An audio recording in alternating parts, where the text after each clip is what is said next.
Okay, hello everyone, and welcome to Office Hours for Digital Marketing. We're now on week 7, and things are proceeding apace, so hopefully everything is going okay. I just wanted to kind of take some time to talk a little bit about the group projects, discuss kind of where we are in terms of content and video and go on from there, right? Um, Group projects. One thing I definitely want to discuss is the project introductions. So I've gone through and I've now graded all of them. Hopefully, you've all gotten them back. Um, the one thing about the project introductions, and part of the reason why I have these turned in so early is just to kind of get some sense of what company you're going to work with and kind of what your idea is going forward. Really, I want you to start to. I know it's early in the class, but we're already about 6 weeks in, 7 weeks in. The class is only 15 weeks long, so I really want you to kind of start to think soon about what this final project is going to look like. You need a theme to kind of develop around and to kind of work with. And I felt like a lot of the project introductions lack that. And so I'd like to see more emphasis on kind of really nailing down what the company is, how that relates to potential digital avenues that you could explore, what the value proposition is, and how you can emphasize that within digital marketing. And then really why should they be exploring digital marketing, right? We've talked now for 6, 7 weeks about different digital marketing venues. You need to be able to show me that you can express that within the document that you're writing up, right? The goal here is not to kind of convince me of any of that. The goal here is to write a document that can convince anyone of the value of digital marketing. One thing I definitely saw a lot of lack of was any kind of reference to numbers and statistics to back up the fact that these would be good venues to explore, and that these would be and to justify the use of digital marketing, right? You should be talking a little bit about what they're, even in the introduction. I don't expect a full description, but essentially you should be talking a little bit about what their other digital marketing plans are that they already have, the focal company, what traditional marketing they're doing, and kind of how your plan might complement that, right? Um, One other thing that I think people got confused, and I tried to say this a couple of times during office hours, I don't expect the digital marketing, the plan that you're turning in, I don't want it to respond necessarily to every question that I'm asking, or to necessarily list every question. It should just be the best marketing plan you can write. But this is in the digital context, right? So I want to see everything being tied back to digital at some point, right? Like explaining why digital marketing is important for the company and the organization that you're working with. So that's very vital and important. Another note related to that is you should not be doing this in like a question and answer format where you literally copy and paste the questions that I have on the document.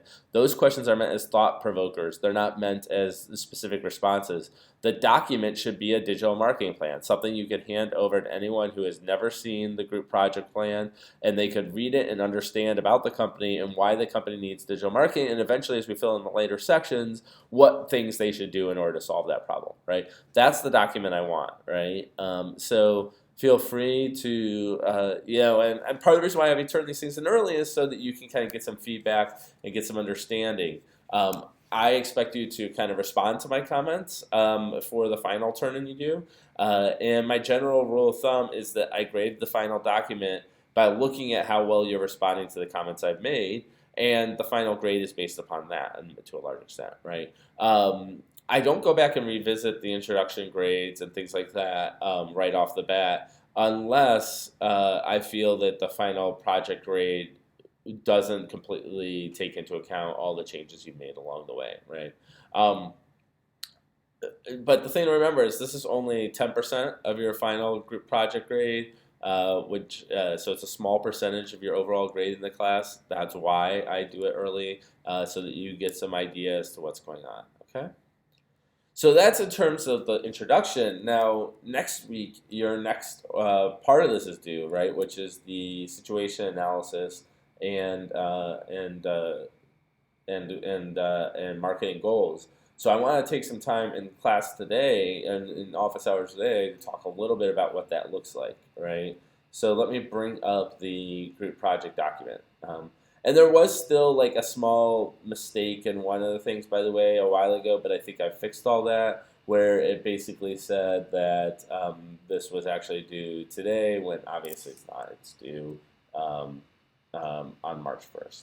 Okay, so that'll be due March 1st at 11:55. And let me make a note to myself to actually create that assignment at the same time, so that you'll see it up online immediately.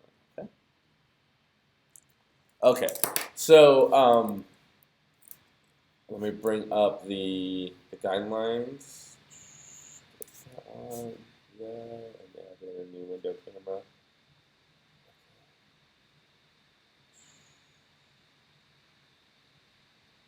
Okay, so you should now see the group project document, right?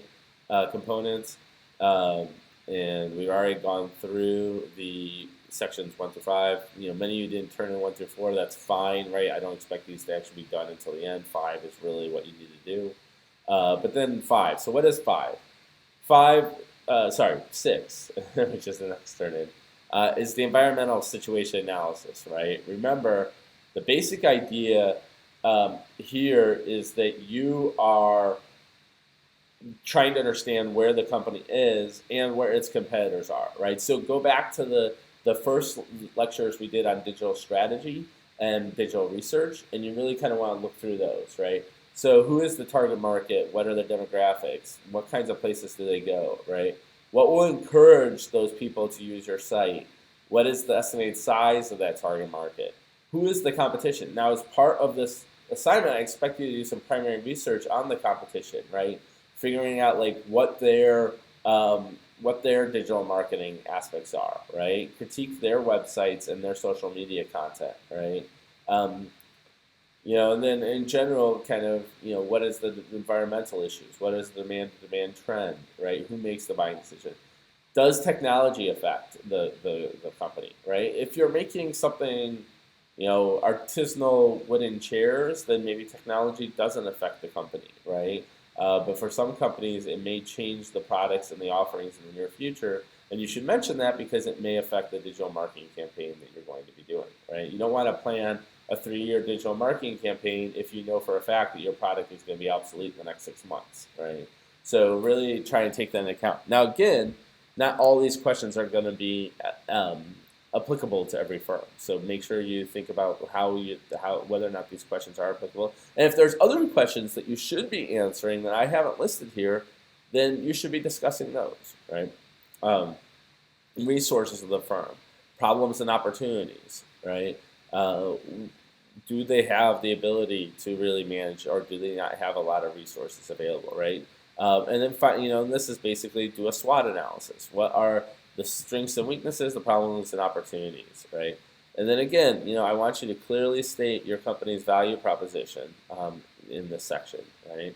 And then finally, the last thing you're going to do is we're going to use all of what you've done and what you've built up to now clearly establish 3 to 5 marketing objectives / goals, right? And these should be SMART goals, right? Which means that they're specific, they're measurable, they're attributable, someone can do them, they're realistic, and they have a time frame, right? So make sure that those are really measured out. And what I'd like to see this in is the form of a bulleted list, right, for the marketing objectives and goals, where the bullet is the goal or the objective, then there, very specific goal or objective, and then there is a explanation below it as to why that's an important goal. So give me a goal and give me an explanation. Give me a goal and give me an explanation, right? And, it can be things like, we will increase sales volume by 10% as a standard goal. And then, explain how that will be accomplished through digital marketing, just briefly, like one sentence. And, of course, why that's important, increases revenue, et cetera, right? And of course, they could be other subsidiary goals: market share, ROI, site visits, right, click-through rates, right? And then explain to me why click-through from social media is important, right? For instance, that's one. Now, I said I don't want this like direct response to these questions. That's definitely the case. That being said, that doesn't mean you shouldn't avoid organization of your document, right? So if you have a situation analysis section, then you can call it situation analysis, right? If you have a consumer research segment, then you can call it consumer research. If you have a marketing goals section, you should call it the marketing goals section and describe what it is, right? So make sure you organize your document. I just don't want to see direct responses to these questions. Again, the basic rule of thumb is that someone who has never seen this document, has never taken the class, should be able to pick up the document and read it, okay, and understand what it's expressing. Okay, so let's see. So that's it in terms of the situation analysis and marking goals. If you have any questions about that specifically, please let me know, and I will do my best to answer them. Right? Okay. So let's see, what are things that we're going to talk about today? So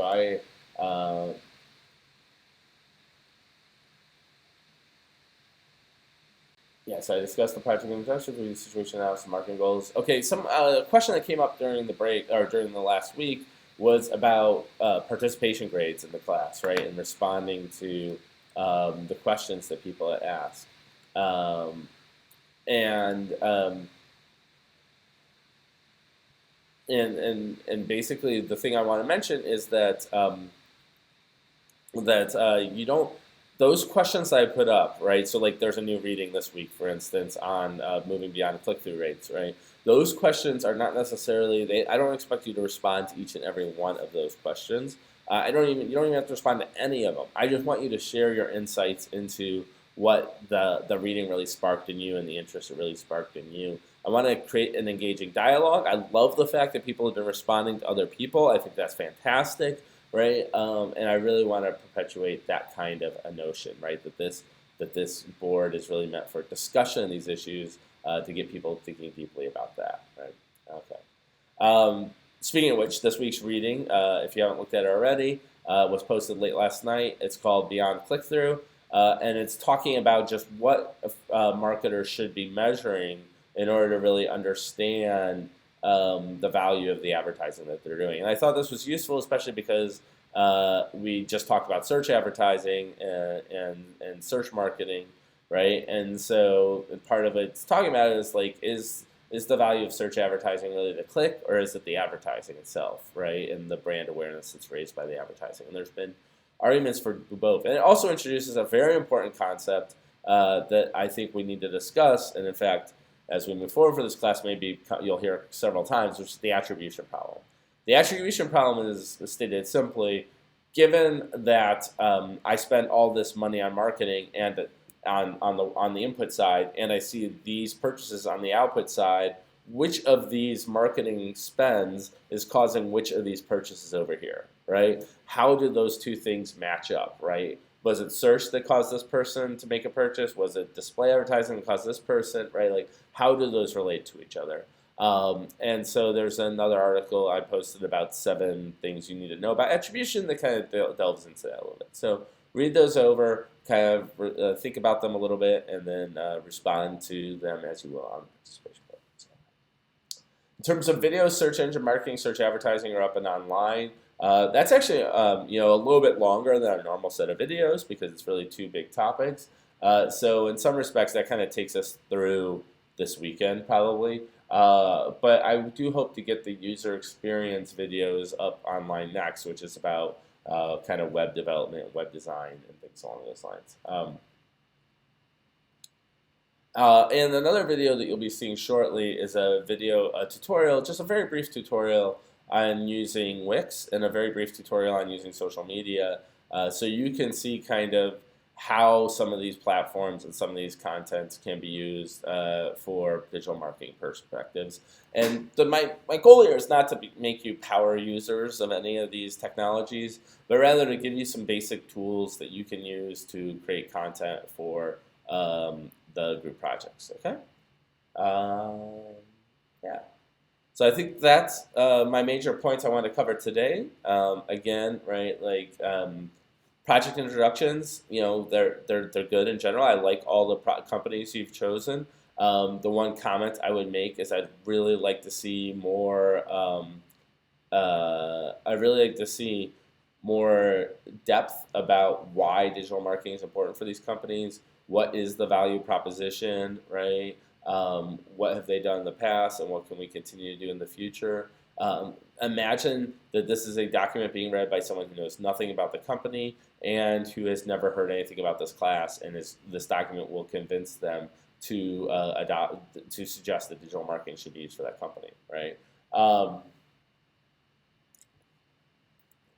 The other thing is, right, don't just respond to every question. I want you to write the best digital marketing plan you possibly can, so take that into account. And again, it should not look like it's question and answers. It should be a cohesive narrative document explaining what the digital marketing plan is. Situation analysis and marketing goals are coming up, right? I want to see some primary research on those, both at the level of looking at the competitors and to some extent, to the extent to which you can do primary research about the consumers. That's fantastic. It's not required, right? But it definitely makes for a better marketing plan if you're able to do that. And then the marketing goals, very kind of easy to follow format that works really well. 3 to 5 marketing goals, maybe a paragraph beforehand describing what kind of the overarching theme of the marketing goals is, and then for each goal, a specific SMART objective, right? And then a couple of sentences explaining why that's an important objective to achieve, right? And then just repeat that process. And again, those goals could be in a bulleted list, but they should be SMART, right? Specific, measurable, assignable, realistic, and time-bound, right? As to videos, again, search engine marketing, search engine advertising were covered last week, and you should be seeing videos on user experience and web development help soon. Okay, well, unless any questions have come in while I've been talking, it doesn't look like they have, then that should be it. Yeah, okay. Yeah, just don't worry too much about the project introductions, except for the fact that you should take into account like the exact grades you got. Take into account my comments, revise, and work on it for the final plan as a result of that. Yeah, okay. So that should be it. Make sure the big thing is make sure you're working on your situation analysis and marketing goals, which is due next Wednesday at 11:55 p.m. And make sure you're up through on the readings and the videos. Okay. That should be it. Take care, everyone. If there's anything else, email me and let me know.